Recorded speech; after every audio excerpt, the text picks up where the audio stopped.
Hello, you wonderful people, and welcome to another episode of Super-Fanta-Fi. This being a show where I talk about TV shows of the supernatural, fantasy, and/or science fictional genre. For today's episode, I'm going to talk about the latest episode of Falling Water. So, a lot of big revelations in this episode for me in particular, because why I'm an unobservant idiot and don't realize certain things. Like, for one, finding out that Taka's girlfriend, who is Anna's doctor, her name is Sabine, not realizing that's Tess' sister. Like that whole conversation, like, wait, were you a doctor at the facility or something? It's like, why did you, it's like, wait, that's like, you can't be. It's like, because I couldn't remember what her sister looked like because of that one time. It's like, you saw her in one scene, but still, it never clicked in my head that it was the same person. I'm like, I'm such an idiot for not realizing that. And it's actually crazy of just how connected everyone's lives actually are in all of this, because you end up finding out, obviously there's that connection. Taka's dating Tess's sister, and also apparently Tess knew Woody back in the day, whether there was something there or not. But this is, I bet, before she, everyone thinks she had her quote unquote kind of mental breakdown when she was kind of put in that facility, because she was thinking like, oh, she had a baby, no one believes her.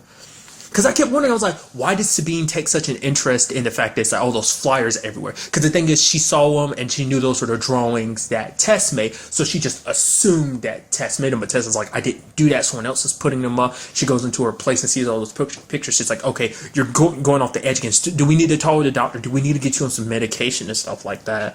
And just even the whole, like, there was even that moment in the episode where her and Taka are talking, because it's like they finally have a meet face to face. It's like, oh, so you're kind of going out with my sister now and everything. It's like the boy in those flowers. He's like, I've seen him, and she's like, wait, what? He's like, I've seen him in my dreams. And it kind of, like, I took the whole situation because she leaves with Bill.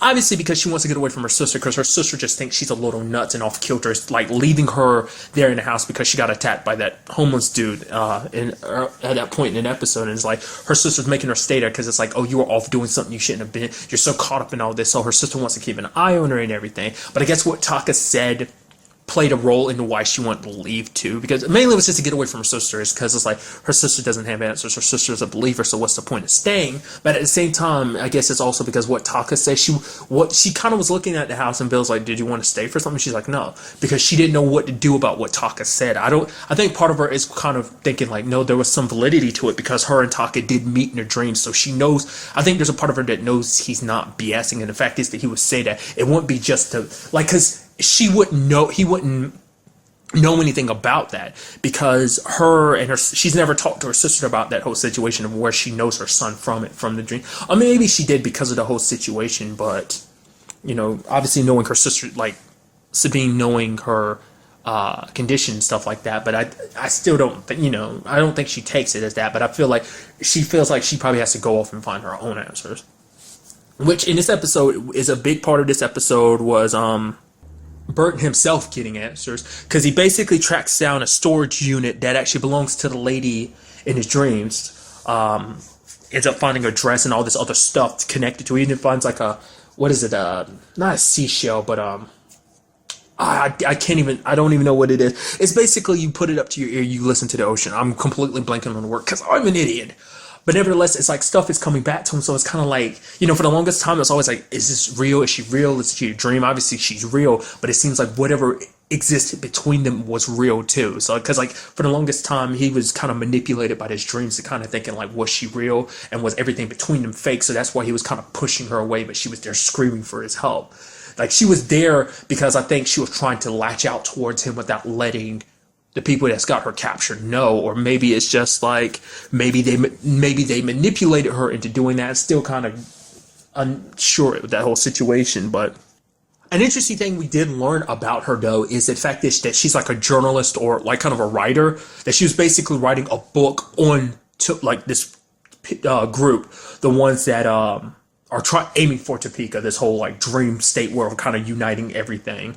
Like, she was going to write a story on them, and that's what kind of got her involved in all this. Like, she looked too far into it, like to this whole cult situation, and I think it's what kind of led to her being captured. So, speaking of Burton's side of the story, you also kind of got the lady Elizabeth, the one that was kind of having the dreams about Woody and everything. She kind of comes to him because she's a little unstable, because she's thinking like her husband is like, he knows something. She's like, he knows about the whole situation with Woody, and that he's got the maid following her or something like that. And And then like Burton's trying to talk to her. It's like, you know, you didn't do anything, right? That was all a dream. That whole affair thing never happened. She's like, it doesn't matter. My husband's not going to believe that. Like, the fact of the matter is he's still going to have a problem with that. You don't know my husband. And it's like, it's sad because I'm sure when Burton looks at her, he sees a reflection of who he was not too long ago, not being able to distinguish reality from dreams. And the fact of the matter is that her dreams were used to manipulate her in such a way.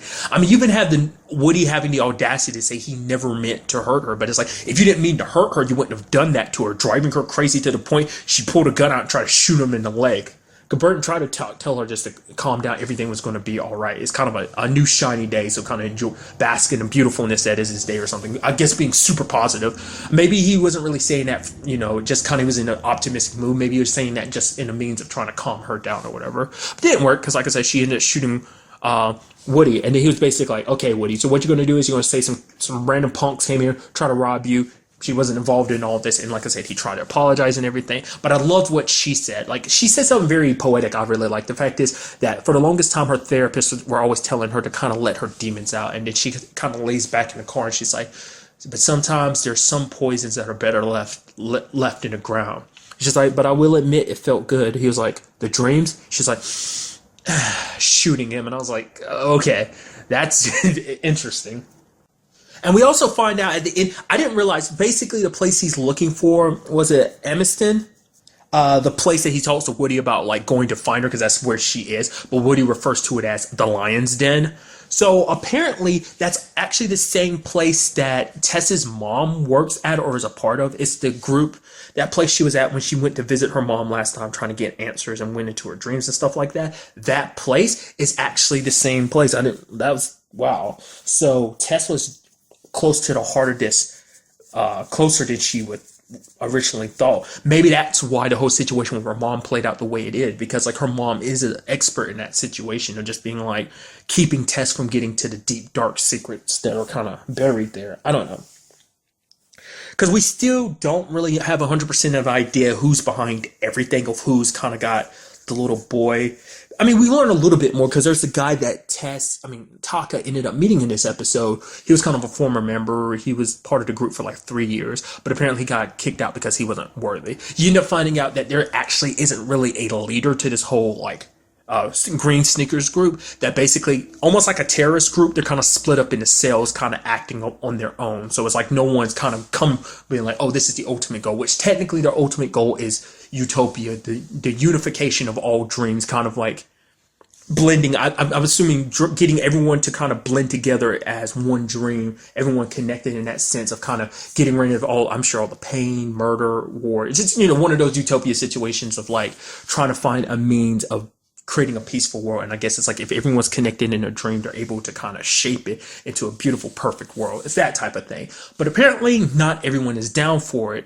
And that's why the guy was up there ripping down all the flyers throughout the episode, was because he's trying to protect the boy, because apparently he's not sure how, but the boy is the key to all of this. But the question is, like I said, who has them? Because obviously Anne-Marie Bowen, fake Anne-Marie Bowen, doesn't have him. We know it's connected to the Belgium and stuff like that because, you know, Burton ended up finding out the boy was being sold and everything. So who really has him at this point? Who's behind a lot of this stuff? I mean, like I said, that's kind of the interesting thing about this show. Is like the lines are blurred between who you can trust and who you can't. It's like you turn to people that you think you can trust, but it's like they can just as quickly be an enemy. Like, you know, once again, I bring it up every time, especially I heavily bring it up a lot during Super-Fanta-Fi. These tend to be the most suspicious I am towards people in shows. Like, I'm always suspicious of one. I bring it up again. I'm so suspicious of Bill. I told myself before I started recording this that I wasn't going to bring it up, but I don't know what it is. I wonder, do I naturally not trust people? Is that what that is? Maybe that's what's coming out of me. Because like I said, this is the third show not just the third show, but it's, you know, at the very least, at least connected to Super-Fanta-Fi. This is like the third show where I'm super suspicious. Almost like, oh, I don't trust this particular character. I know they're up to something shady. I don't trust them and everything. So, I mean, granted, it's a part of a story. Stories are always twisting your, you know, expectation. Like, oh, this character is good, but it's like, oh, actually, they've been playing you all along.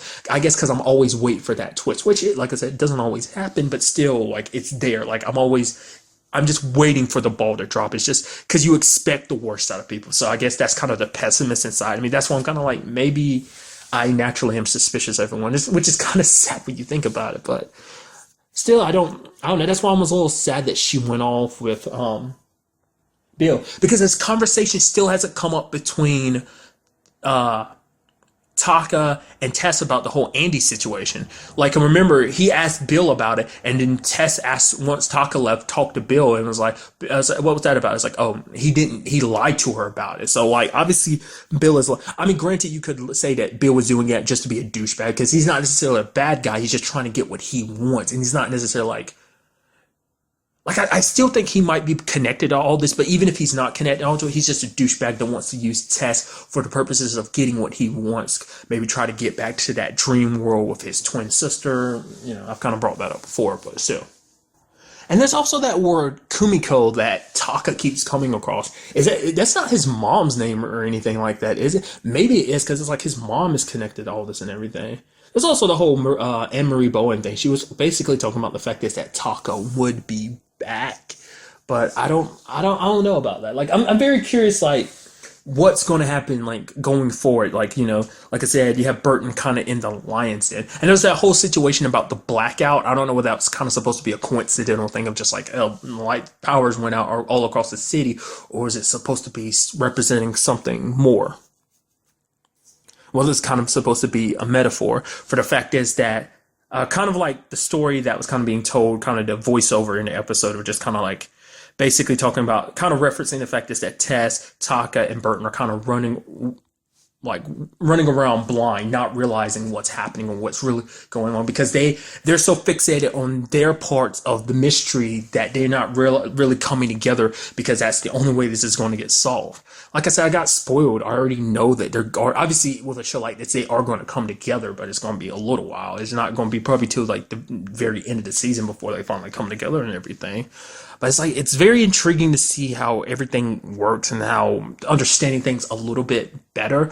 I'm like, going back to the whole Woody situation, it's like, I'm still not clear as to what Woody was trying to do. Did Woody actually have a crush on her? And the reason why he was doing that was because he actually did love her and he just wanted it. He wanted to be with her in some shape or form. So he did that to her in her dreams, which one, she even says it herself. It's like he violated her because it's like you manipulated her. You kind of forced her to have these feelings for you. You kind of took advantage of. No, you didn't kind of. You extremely took advantage of her. Just because it's in a dream doesn't change it. Because especially in this world where it's like dream and reality kind of tend to blend together.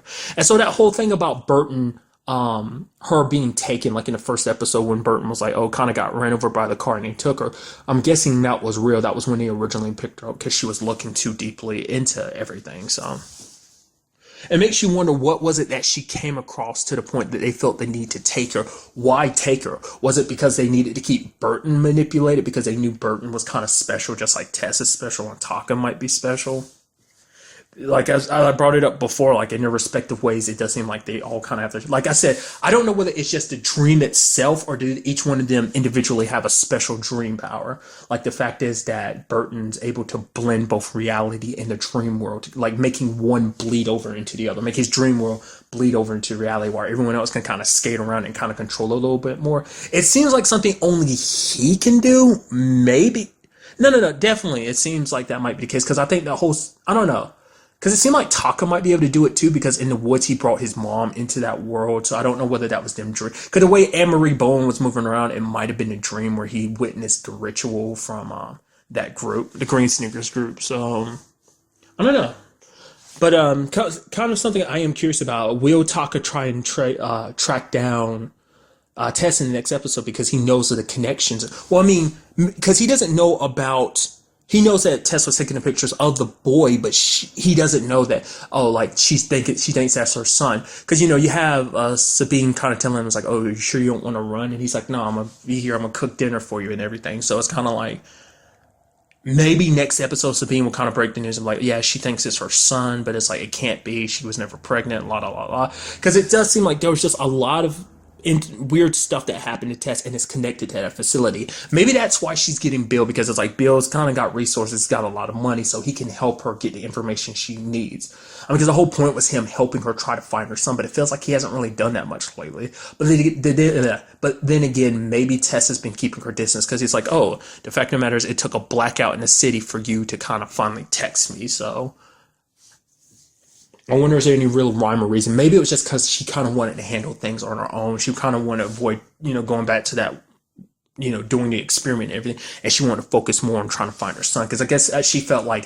if she went back to him, it would be a quid pro quo type of situation where it's like, I'll continue helping with your son, but you still got to help me with experiments. Or maybe that's what next episode is going to lead, where it's like, okay, help me with experiments, and then I'll help you further yourself with this whole situation with the facility, because it seems like that's where a lot of stuff went down, the whole situation about her actually having a child. Because the thing is, like, how is it that he exists in a dream world and not the real world, it seems? Because it doesn't seem like he has was he pulled into the dreams? Why is it he exists there but not here?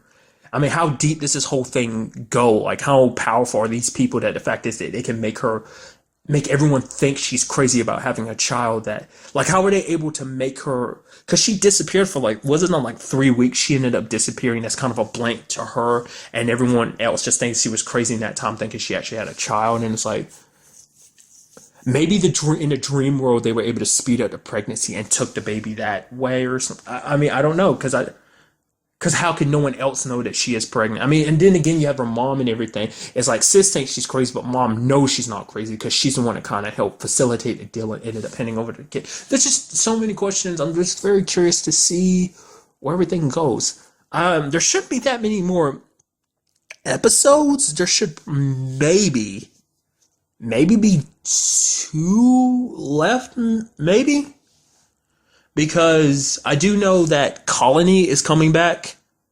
Not 2. I'm sorry, I'm blanking. Because I was in my head, because Colony comes back January 12th, and for some reason in my head I was thinking December 12th, and I was like, no, that doesn't line up on a week-to-week basis. So, but there shouldn't be that many episodes left. This might have been, I don't know what episode this was, probably 8 or 9. I don't know. I'll probably end up cutting this whole thing out, so it doesn't really matter. Or I might keep it in just to make myself look like an asshole. But there's definitely not that many episodes left. So it looks like this is cutting out to be like a 13-episode season. So hopefully it gets more answers. I hope it's not one of those type of things where it's like kind of ends where it's kind of like, I mean, I feel like season finale wise, they'll probably have something where it's kind of like a lot of it will probably be up to your own interpretation. But I do hope there are clear cut answers like, oh, it's this, and that. So. But really, that's all I want to talk about in this episode. Till the next time we meet, be happy, be safe, live life to the fullest, and enjoy it. Good day and goodbye.